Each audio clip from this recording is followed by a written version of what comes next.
Hello, Facebook. I think I'm live on Facebook. Um, it remains to be seen if that actually is the case. But I'm going to do this as though it's happening, and I'll find out afterwards if it worked. My name is Kasky Hunsader, and this is How's Your Quarantine? Because everyone's stuck in their homes, and so I'm bored and I wanted to make a TV show and check in with some of my friends. So in just a moment, we are going to chat with Molly Lucareli. She is a friend of mine from Wisconsin, and she is an educator. So we're going to talk about what it is like to teach remotely, especially for fifth graders, which is a hard group of kids to get to focus on things like that.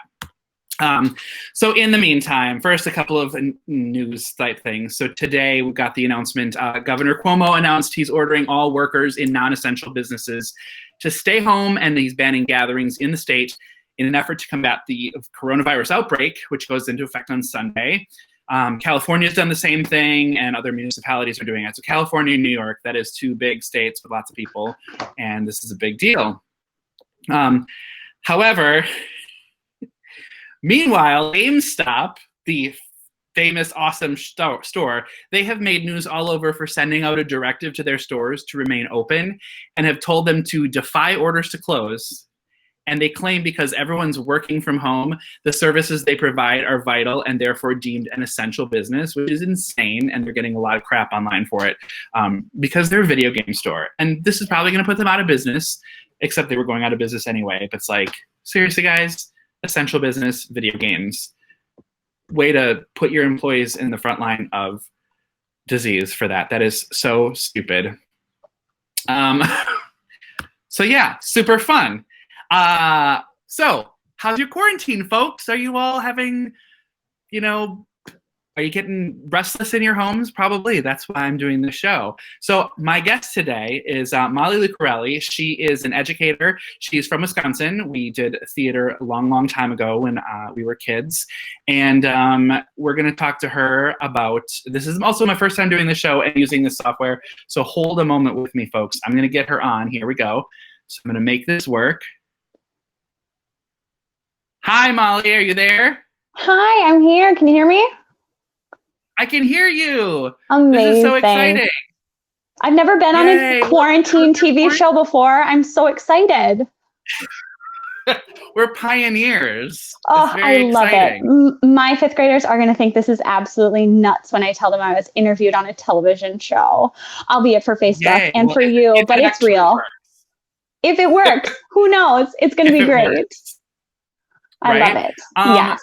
So, hello. And so I wanted to chat with you because you're facing a really interesting predicament because schools are indefinitely closed until this whole thing blows over, but like kids got to still get educated. And so tell me, first of all, you personally, how's your quarantine? So far, okay. Unfortunately, before things kind of blew up, we had traveled, so we have yet to get back home quite yet, but we will, and we will be practicing complete self-isolation, so we are not infecting anybody else. We actually had a really good friend of ours go grocery shopping for us today, thanks to Carolyn. Woo, thanks, Carolyn. Just so that we can be doing our part to not infect others, knowing that we've been out of our normal home environment. So I can't say that I really feel stir crazy quite yet, but I know in the coming weeks it will definitely be trying. It'll be some trying times, definitely. Yeah. It's really an unprecedented kind of thing.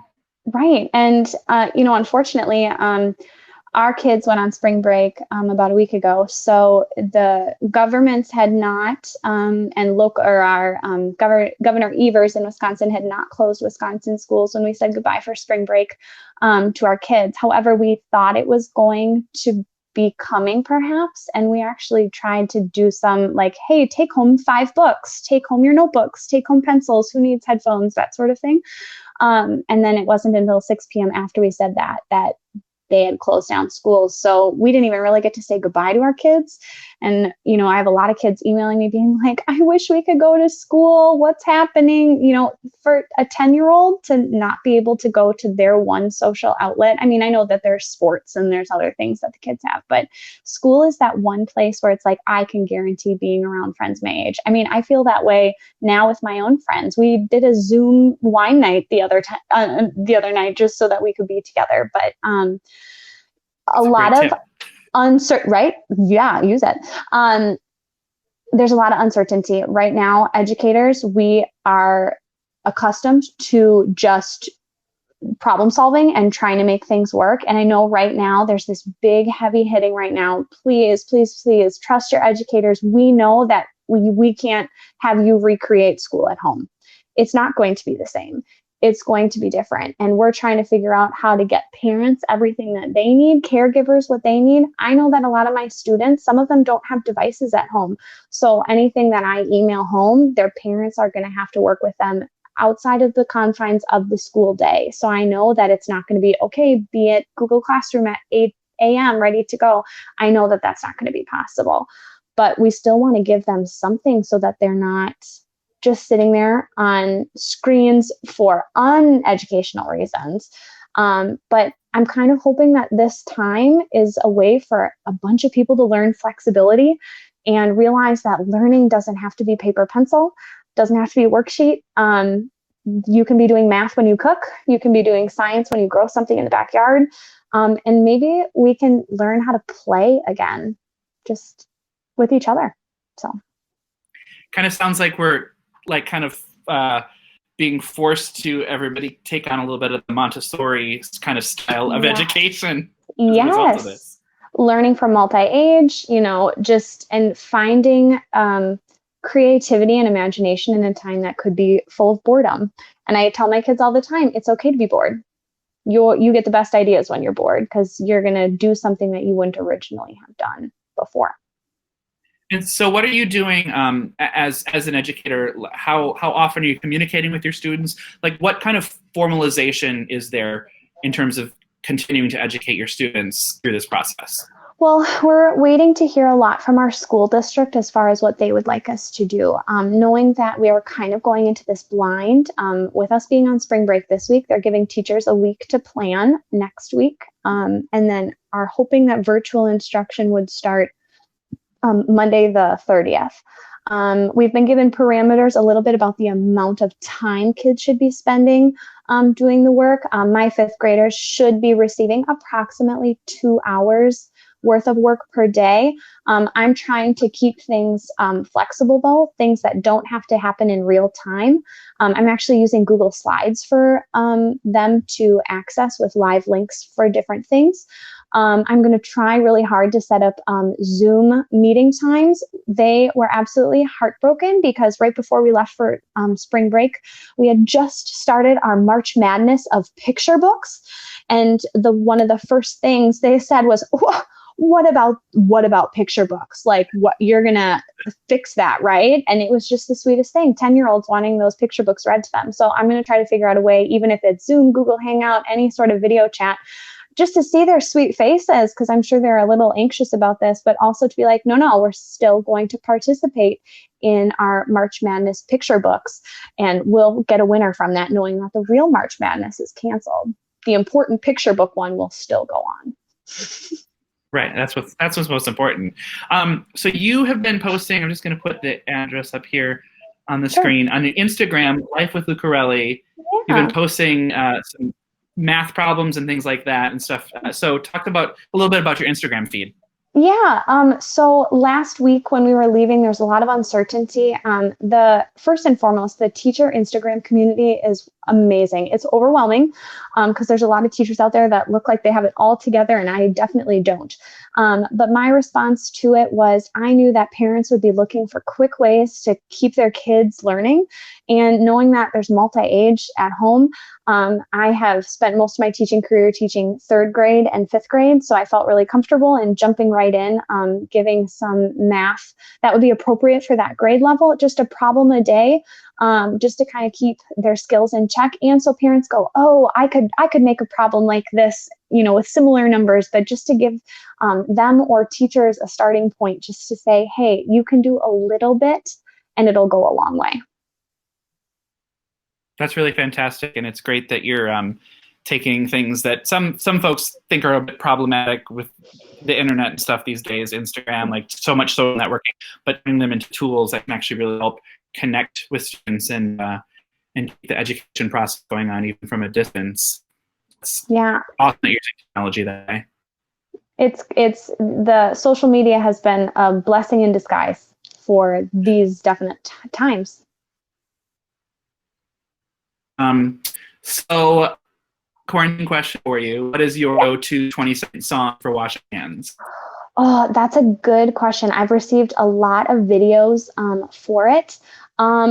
Probably my go-to quarantine 20-second song. I would end up washing my hands for longer than 20 seconds because I will sing anything from Tangled. I am waiting for Broadway to make the Tangled musical because what's going to happen. I will be ready for that day. I will be ready for that day when that happens because all of those words and everybody keeps sending around this. The picture I have of you up here. Yes.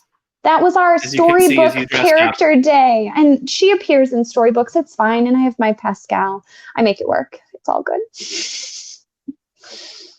You do know the whole like thing that everybody's been sharing around on Facebook about Tangled, right? Yeah. Well, two things. They were talking about what to do over quarantine, and they started listing all of the chores that Rapunzel does day after day. But I was absolutely shook. One of my friends, Jared, if he's watching, hello, Jared. One of my friends had shared with me the whole, okay, Rapunzel is all kept up in her tower, but have you Googled the name of the kingdom in Tangled? And as a diehard Tangle fan, I actually honestly can say I did not know this fact, but the fact that the kingdom's name is Corona, I couldn't. I was shook. Corona! Needless to say, Rapunzel prepared us for this, I feel. It was all, who knew that Disney and Pixar, or it was just a Disney one, right? It wasn't Pixar. Yeah, this one's... Who knew Disney was such a predictor of the future? It's like The Simpsons. Everything that's ever happened, The Simpsons has predicted as well. I tell you, it's good stuff. But I mean, not the coronavirus, but Disney. Probably those. We're going to find an episode somewhere where they totally picked it out.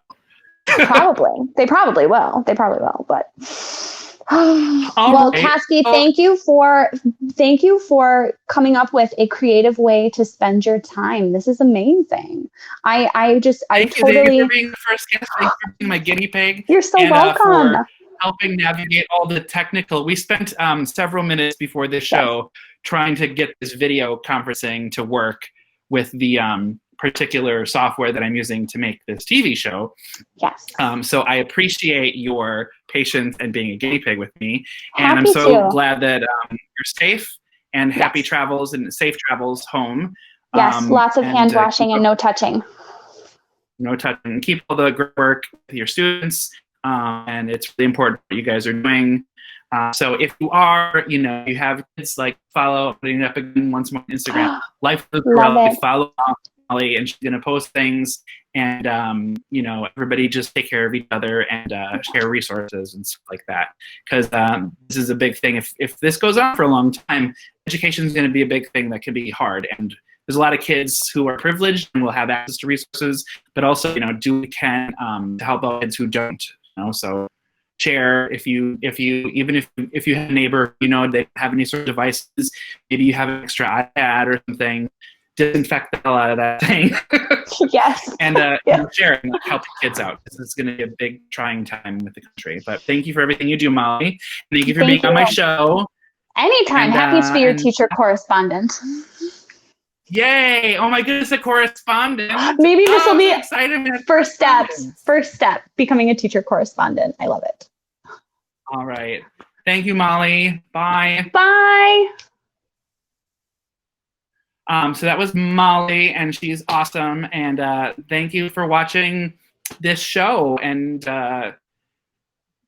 what it is. But hopefully I'm going to do more of these and talk with interesting people and see how everybody's doing with their quarantine. You can find me on all social media at Kasky Hunsader. And that's really all I've got for you today. So if you like the show, leave some comments and tell me the kind of people you want me to talk to. And you have an interesting story about something you're doing as part of quarantine, let me know as well. And that's all. Oh, hi, Karen. Thanks for the message. Apparently the Facebook comments can pop up on this thing too. This is a fun new app that I'm using. All right. Thank you, everybody, and take care of yourselves, and we'll see you next time on How's Your Quarantine?